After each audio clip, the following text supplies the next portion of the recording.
এক ওয়াক্ত নামাজ যে পড়ে না, সে মানুষের বাচ্চা তো দূরে যায়, মুসলমানের বাচ্চা হবে, সে মানুষের বাচ্চা বলে। এই জন্য এই 10 জন মানুষের সচেতনতা ভাবা দরকার। আসলে আমার জীবনে আমি করলাম, আমার জীবনের অর্জন, আমার স্ত্রী, আমার ছেলে, আমার মেয়ে, একজনের জীবনে ঈমান নাই, ইসলাম নাই, আখিরাত পরকালের কোনো নমুনা নাই, তাহলে আমার জীবনে আর বলো কি মুসলমান হিসেবে ভাত মাছ চাল ডাল খাদ্য খাবার এটুকুই জীবন। এর জন্যই আমরা পৃথিবীতে আসছি। বলে মা বাবার নিয়ন্ত্রণ যদি থাকতো, মা বাবার বুঝ বুদ্ধি যদি থাকতো, তাহলে সন্তান এভাবে বেঈমানের মতো চুল রাখতে পারতাম। এগুলো যতগুলো ছেলের চুল, সেলুনের এই কাজে সব কাপড়ের চুল, কোন মুসলমানের চুল এটা হইতে পারে না। সরাসরি বেঈমানের চুল, সরাসরি মুশরিকের চুল, কাফের। তাহলে আপনার সন্তানদের টোটাল আল্লাহ ভুলে গেল, মুসলমানের পরিচয়টাই দেশে ভুলে গেল।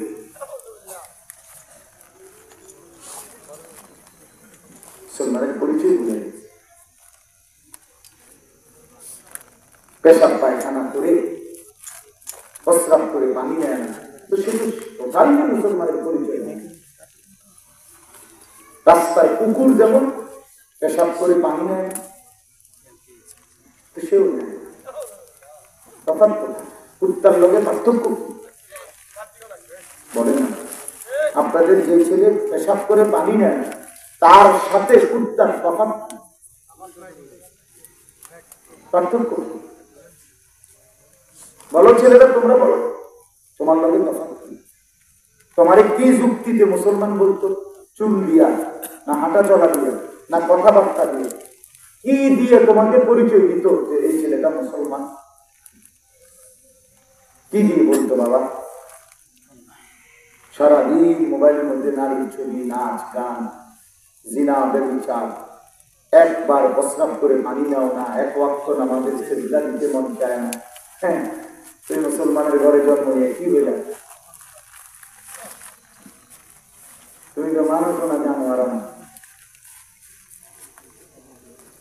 জানোয়ার তো আল্লাহ তাআলার মুকাল্লাফ না, এই জন্য সেজদা করে না। কুকুর, বিড়াল, ছাগল একে আল্লাহ সেজদা দিতে বলেনি, এর বলছে, এর নামাজ পড়তে বলছে, তোর এ বলে নাই দেখে এ করে না। কিন্তু তুমি জানোয়ার তো বলার পরেও করো, এই জন্য তুমি জানোয়ারের চাইতে নিকৃষ্ট। আবার কেন বলছে আমি? এই কারণে ওরে তো বলি নাই, আমি কুত্তারে তো আমি বলি নাই, শুকরের তো আমি বলি নাই, গরু ছাগলকে তো আমি সেজদা দিতে বলি নাই। তোকে তো বলছি না, তোরে বানাইছিলাম সেজদার জন্য, তোকে বানাইছিলাম ওই ইবাদতের জন্য। সেই ইবাদতই যদি তোর কপালে জুটলো না, তুই তো মানুষের বাচ্চা তো পড়ার কথা, তুই জানোয়ার বানাবে না, জানোয়ারও তো নাই। এই জন্য জীবনের হিসাব নিয়ে কবরে সবাই চলে যাবে, আমরা আমিও আপনিও, কিন্তু হিসাব মিলে না যে আমি মানুষ হতে পারলাম না। আল্লাহ বলে আমি বনি আদমকে সবচেয়ে সম্মানিত করেছি, সবচেয়ে ইজ্জত মর্যাদাবান করেছিলাম বনি আদম। বনি আদম সমস্ত ফেরেশতার সামনে আমি আদমকে মর্যাদাবান করেছি। গোটা সমস্ত সৃষ্টির মধ্যে আমি মানুষকে সবচেয়ে সুন্দর আকৃতি দিয়ে বানিয়েছি। আমার সব মানুষের ব্যাপারে আমি আল্লাহ সবকিছু সেরা, চোখটাও সেরা, নাকটাও সেরা, হাসিটাও সেরা, কান্নাটাও সেরা। আমার বান্দাকে আমি বড় যত্ন করে, মায়া করে, সর্বশ্রেষ্ঠ করে বানিয়েছি। সেই শ্রেষ্ঠত্ব থাকবে তখন যখন সে আমার গোলাম। আর নাই তো সুম্মা রাদাদনাহু আসফালা আসফালা সাফিলিন। আর নয়তো তাকে আমি ফিরাইয়া নেব, যদি সে ইবাদত না করে আমি তাকে ফিরাইয়া নেব আসফালা সাফিলিন। যত জিনিসকে আমি লাঞ্ছিত করব হাসরে, তার সবচেয়ে নিচে, সবচেয়ে নিচে, সবচেয়ে নিচে। তখন তোকে আমি কুত্তার মর্যাদাও দেব না, শুকুরের মর্যাদাও দেব না, বন্দিগি ছুটে যাবে। ছেলেরা, দুর্ভাগ্য তোমাদের, হ্যাঁ দুর্ভাগ্য যে কলিজায় আল্লাহরে চিনি না, যে কপালে সেজদা দিতে পারলাম না, জন্তু জানোয়ারের মতো খাইদার ঘুমাই না, আর পেশাব পায়খানা করি,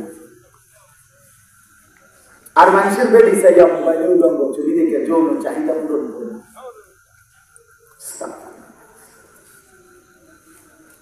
এক কুকুর বিড়ালও খায় ঘুমায়, কুকুর বিড়ালও পেশাব পায়খানা করে, কুকুর বিড়ালেরও যৌন চাহিদা পূরণ করে, আরে কুত্তার ছাওয়াই কেন, বিলের ছাওয়াই কেন? হ্যাঁ, একটা সেজদা যার কপালে নাই,